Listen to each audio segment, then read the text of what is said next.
अस्सलामुअलैकुम रहमतुल्लाहि व बरकातुहू। तो कैसे हैं मेरे प्यारे मुसलमान दोस्तों, उम्मीद है कि आप सब लोग खैर आफियत से होंगे।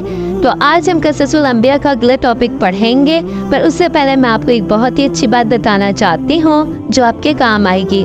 कड़वी ज़बान वाले का शहद भी नहीं बिकता और मीठी ज़बान वाले की मिर्चें भी बिक जाती हैं।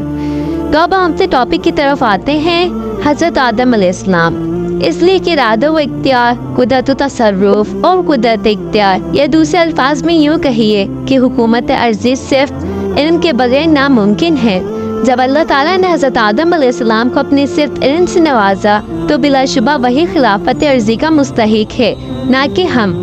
और हकीकत भी यही थी कि मलाइकतुल्लाह अपनी खिदमत मुक़द्दमा के अलावा हर किस्म के दीन में ख्वाहिशों और ज़रूरतों से बेनियाज हैं, इसलिए वो इस इल्म से भी नाआशना थे। और आदम अलैहिस्सलाम को इन सब से वास्ता पड़ना था, इसलिए इनका इल्म एक फितरी अमर था जो रब्बुल आलमीन की रबूयत कामिला की बख्शिश से अता हुआ, और इसको सब कुछ बता दिया गया जो इसके लिए ज़रूरी था।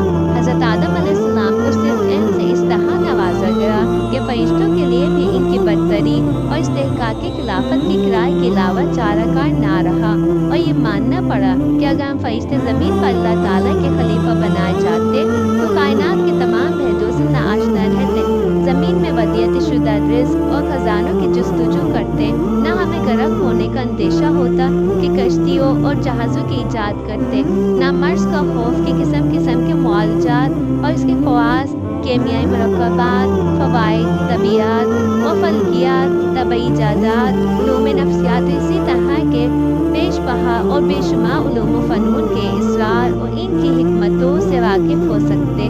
बिलाशुबा ना सिर्फ हज़रत इंसान के लिए मौजू था कि वो ज़मीन पर अल्लाह। तो अब मैं इजाज़त चाहूँगी। उम्मीद है कि आपको मेरी ये वीडियो पसंद आई होगी। अभी तो इस बुक में बहुत से पेजेस बाकी हैं। अल्लाह हाफिज़।